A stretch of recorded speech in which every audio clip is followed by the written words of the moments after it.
This is the Ryder and Lisa podcast. Asking you if you learned anything important this weekend.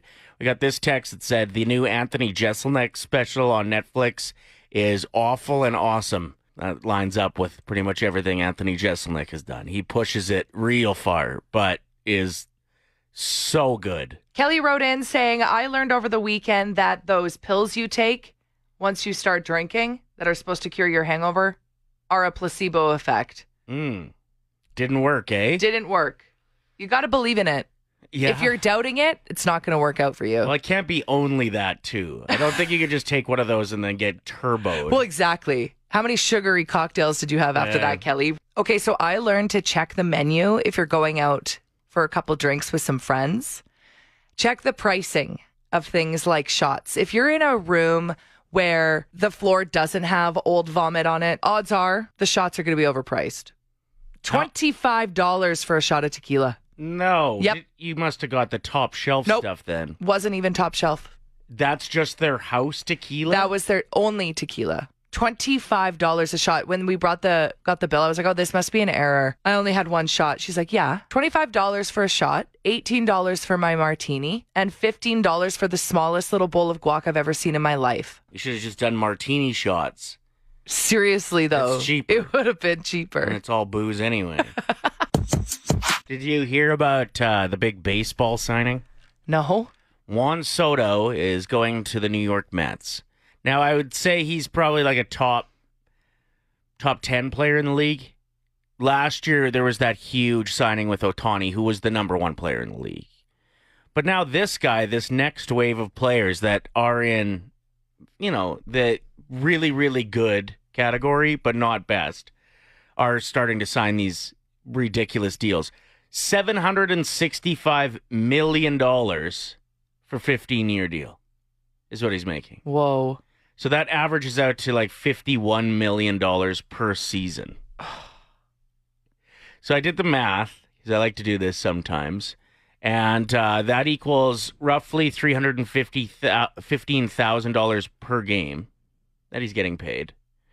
And they say, he's not known for his good field play, so he is known for just his batting, right? Okay. On average, a player will hit 4 times a game. What? So he gets... It's like 4 minutes of work. Yeah. He makes $78,000 per at-bat for the next 15 years. I don't know if I could watch anymore, knowing that. Because anytime he's up to bat, I'd be like, I'm mad at you. It's just scary. It's just jealousy. If you're a fan of a team that doesn't have that kind of budget now, like even your really good players, like Vladdy Guerrero Jr. is coming up on a contract. And was he going to get that kind of money? Because I don't know if the Jays can afford that. So when they're playing bad, that's even worse for a fan. Yeah. Because you're like... Well, yeah, if this guy has a couple good seasons, which he likely will, but then has a drop-off in his 30s... Right? Because how they say an athlete's in their prime, what? Like late 20s. Late 20s. So in 15 years, you're still going to be paying him that much when he has to be wearing prescription glasses up to bat? Exactly. Beat Ryder and Christmas trivia and win. Powered by St. Albert Center and River Cree Resort and Casino. Only on Play. Our first contestant for Bad Santa is Erica. I hope you're having a lousy day. Hey, Bad Santa, you got to be a little bit nice. At least fake it. Nope. Oh, okay. Hi, Erica. I'll be nice to you. Okay. My goal is to win today, because if I do, you don't get the prize. Sorry. Too bad, so sad. So, here's how Bad Santa works. Every day, people will be texting in the word Santa. We're going to randomly select someone. They're going to be the contestant. If we choose you as a contestant, even if you don't win the daily prize, you will be entered to win a $1,000 shopping spree to St. Albert Center. So, Erica, you're already winning regardless. So don't listen to Bad Santa. Okay. If nobody wins, I'm burning the $1,000 gift card. Okay. So I have trivia questions, Christmas-themed trivia. Whoever wins is getting a pretty fun prize today. 4 tickets to the 90s Dance Mix Tour at the Expo Center on January 26th. Milli Vanilli's going to be there. Hadaway's going to be there. It's going to be hosted by Rick the Temp. If Ryder steals it, it moves on to tomorrow's prize. It gets added. So whoever is the contestant tomorrow gets to win even bigger. Question number 1. Erica, you get to choose if you want to go first or second. Do you want Bad Santa to answer the first question, or do you want to take it? Let's let Bad Santa go. Okay. Bad Santa, what year did Home Alone come out? Oof. I'm going to say 1993. Wrong. 1990. Erica, your turn. Name one of Santa's reindeer whose name starts with a D. D. Dasher. That is correct. Okay, her question was way easier than mine. Bad Santa, what are the 3 gifts given What? to Jesus by the wise men? No, this is not how this game's gonna work. Is you ask me incredibly difficult questions. That's not a hard question. And then give her softballs. What are the 3 gifts given to Jesus by the wise men? A candle? No. A broomstick? I have no idea. Go back to elementary school religion class. Don't you remember? I didn't go to religious school. All right, keep guessing. A bathtub. I don't care. The answer is gold, frankincense, and myrrh. Oh, I don't even know what frankincense is. Erica, what is the name of the main character in Christmas Vacation? Christmas Vacation.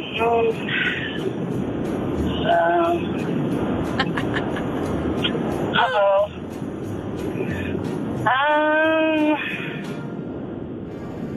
I'm not Too sure. I long, forget Clark that one. Griswold. Oh. But she wins. Really? Well, she got 1 right. I got 0 right out of my 2 questions. Oh, yeah, I guess Grumpy you're Santa Okay, good. should be the name of this game. right. That's what makes it fun, though, is watching you lose. It's amazing. Congratulations, Erica. You picked up 4 tickets to the 90s Dance Mix Tour, and you're entered to win the grand prize of $1,000 to shop at St. Albert Center. That's awesome. Thank you so much. Thanks, You're Erica. Have a welcome. good day. Okay, Grumpy Santa. That's not allowed. You were asking me questions like, That's a good question. no. Everybody else knew it. What blood type was Jesus's camel when he traveled? Okay, fine. My questions will be easier tomorrow. No, I just expect them to be as Here's the difficult thing. for me as the contestant. Listen to this. She chose who went first, and that decided who got what question. She could have easily had that question. You would have switched it. No, I wouldn't have. Question today.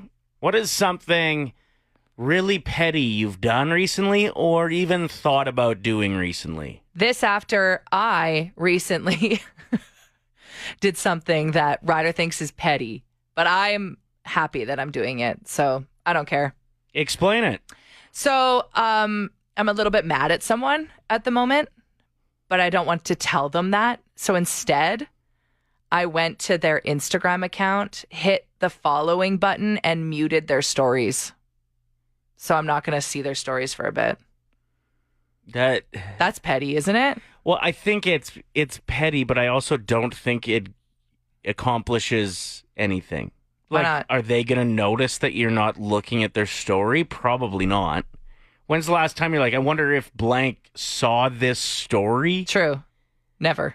Exactly. I don't know. I still felt good doing it, though. I was So- like, haha. I think not Mad at only you. is Lisa doing something petty, but she also needs help with her petty moves. Yeah. So if anybody has something petty they've done recently or in the past or thought about doing and didn't actually follow through with it, but you're like, how did my mind even consider doing something so cruel?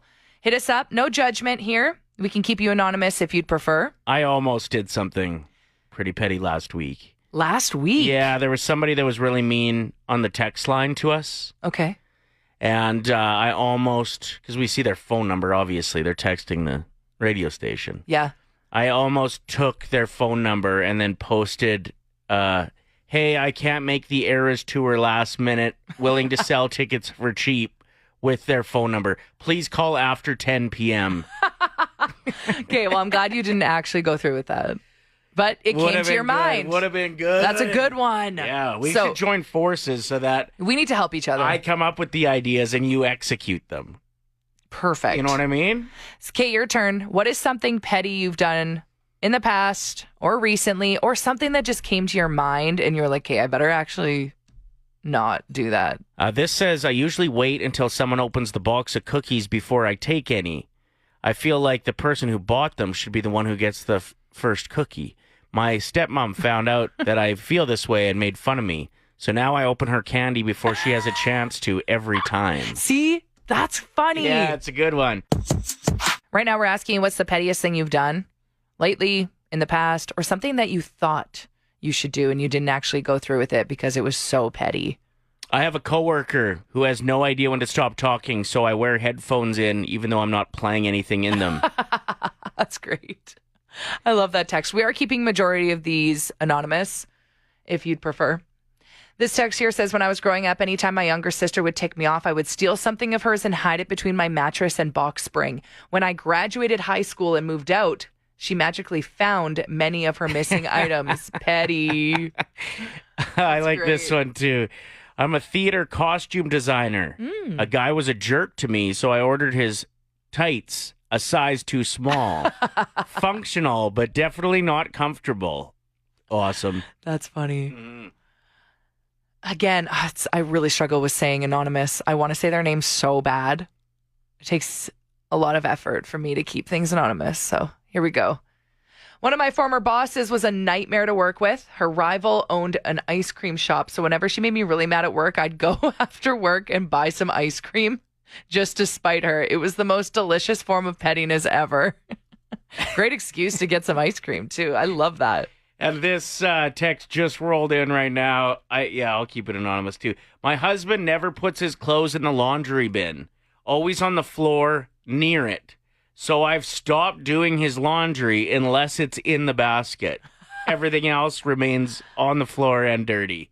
A great lesson. It is a good lesson. That one doesn't even feel that petty to me. No, I like that. Feels like something that should happen, maybe. 5 simple words, $1,000. It's Ryder and Lisa's 1K wordplay. Brought to you by Out of Bounds Restaurant. We are joined by Tyler, Texter 107. You sounded pretty surprised when we called. Is this your first time getting through, Tyler? This is, yeah. All right. Here's how the game works. You're going to choose a teammate, either Lisa or myself, who will leave the room. We're then going to give you 5 words. Tell us the first word that comes to mind for each. We'll invite your teammate back in. They'll play the same game, and for every word that matches, it's $25. Hit them all, and it's $1,000. You do have a 25-second timer you're working with. Tyler, who's your teammate? Sounds good. Let's go with Ryder. All right. Bye, Ryder. Goodbye and good luck, Yep. Tyler. You've got this, Tyler. Thank you. All right. So I'm going to start your 25-second timer after the first word. All right. Just going to make sure Ryder's out of the studio completely. Door is shut. Let's do this. Tyler, what is the first word that comes to your mind when I say Santa? Claus. Sponge.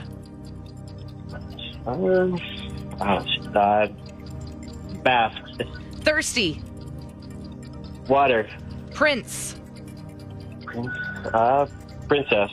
And guitar. String. Good answers. You still had 3 seconds left on the clock. Let's get Ryder back in the studio. Tyler, take a deep breath. Your job is done. All the pressure is now on your teammate, Ryder. Hello, Ryder. Hello. What is the first word that comes to your mind when I say Santa?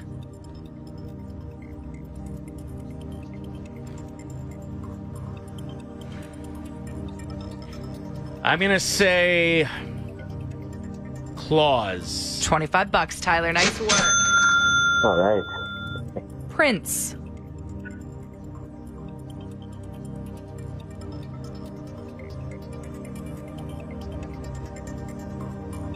Prince. Can we get to $50? I'm going to say charming. Princess is the answer. That's what I was going to say, too. It's tough when you're on the spot. Hey, thirsty. Water. That's right. $50, Tyler. Nice. 2 more words to go. What comes to mind when I say sponge? Bath. Yes. $75. Let's get to triple digits. My favorite thing in the world. Guitar. Guitar. Instrument. String is what Tyler said. right. You know what? Not bad. Not bad for a Monday. Not bad.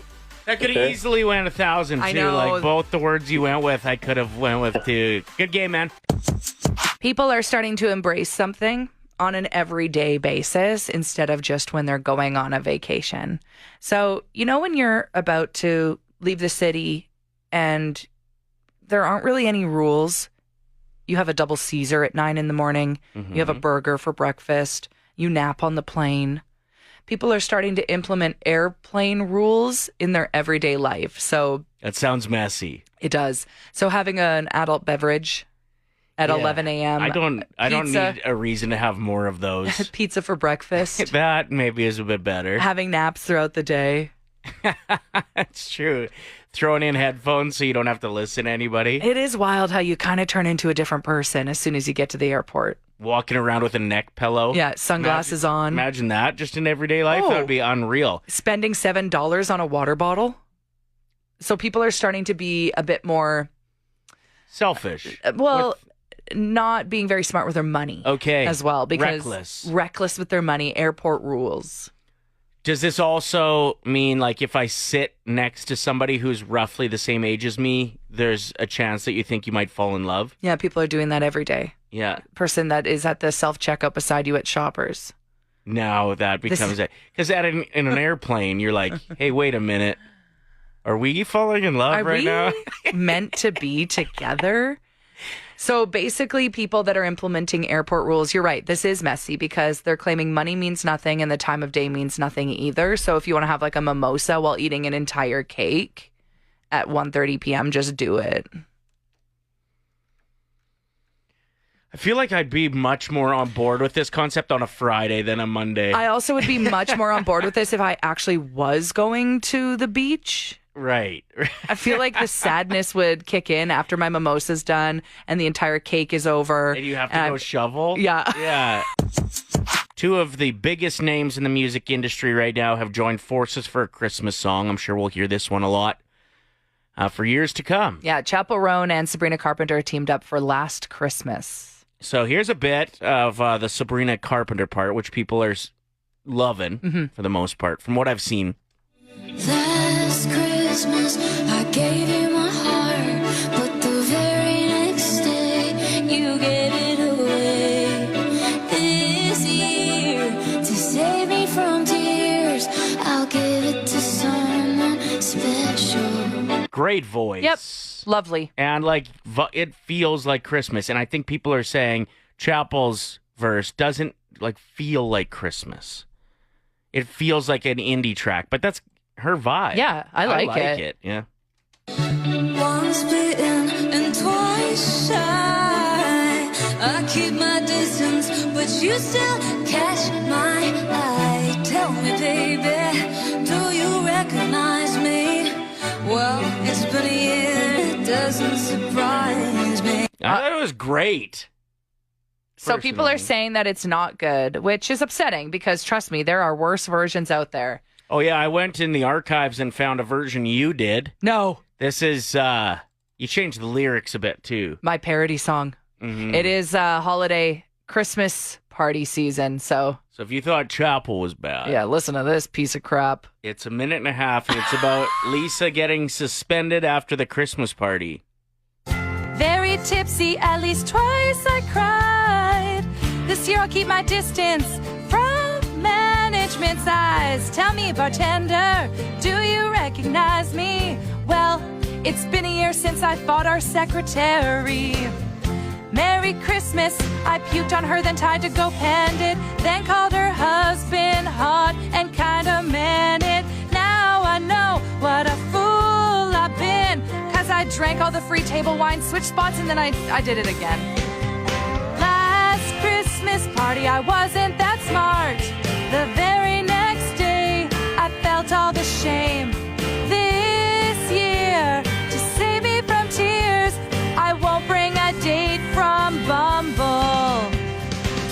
A crowded room, I had bloodshot eyes, grinding on the dance floor with which wasn't a surprise. Oh my goodness, I was really on one. I guess you were a shoulder to sleep on. Firefall in my purse caused a fire in my heart. Loud and obnoxious, I crop dusted the bar. My makeup was smeared, I got really weird. I grabbed the mic and I called my boss and oh man, last Christmas party I wasn't too smart. The very next day got suspended without pay. This year, to save me from tears, I won't be attending. But then she did attend and she did it again. Every year.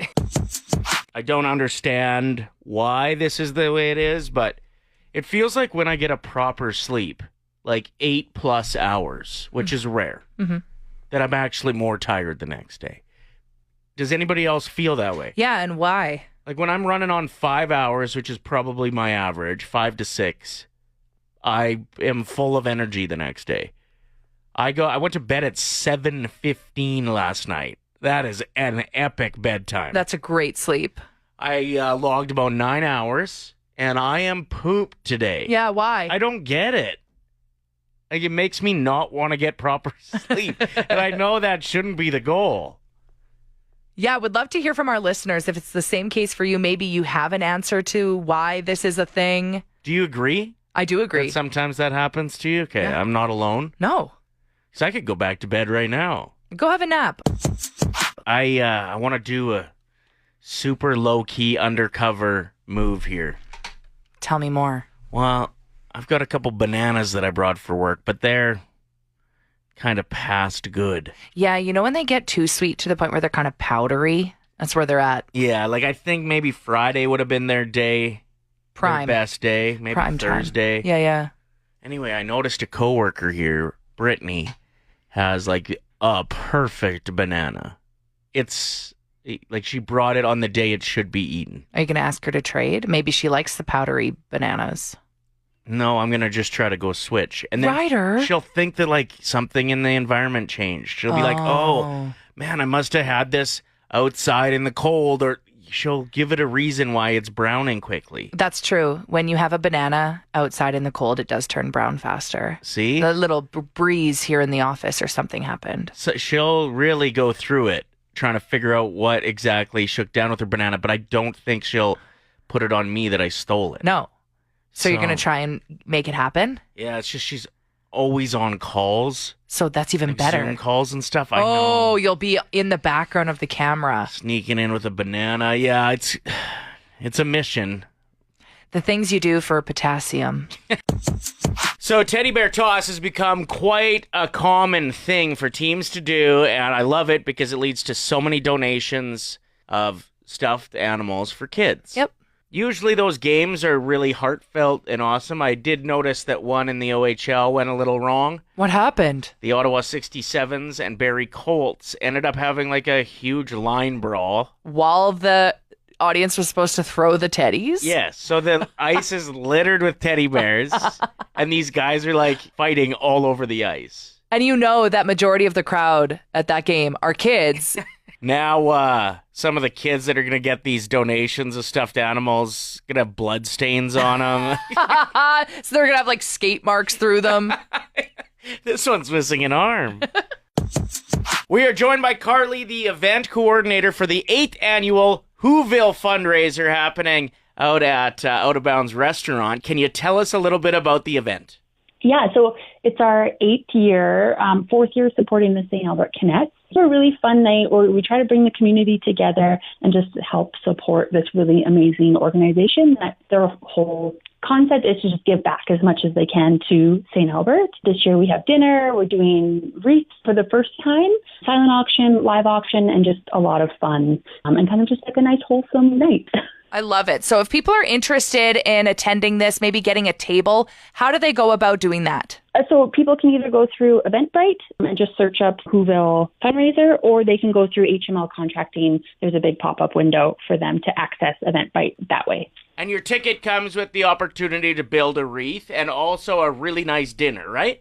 Yeah, I mean, you guys talk about out of bounds a lot, but the food there is incredible. So there's full buffet dinner, and then, we'll guide you through, you guys are going to be guiding through wreath making, so that could be interesting this year. Yeah, Lisa and I are hosting. I've never built a wreath before, Me so neither. I don't know if anybody should take my advice real seriously, but we will definitely be there to add some entertainment to the evening. I have another question, Carly. What kind of things should people expect to see in the auction? We have some really fantastic items this year. Silent auction hockey tickets galore. So if you're looking to go to a game, we have some tickets. We got a nice dry settle jersey that came in, lots of other little gift cards, liquor basket, live auction. We partnered again with Queen Charlotte Lodge, which is an amazing fishing lodge out in BC. So they've given a weekend away for 2 people. It's like a $16,000 value that you're going to get for way less than that. A penthouse stay in Mexico at a beachfront resort. What? Golf memberships. So I don't have the list in front of me, but there is a lot of amazing, amazing items this year. So those are just some of the big ones. It's nice to see it growing in popularity and growing in amount of money raised, and thank you for thinking of us to be a part of it. We're really excited. Yeah, we're super excited to have you guys. It's going to be really fun. So once again, the Whoville fundraiser out at Out of Bounds Restaurant shakes down Wednesday evening.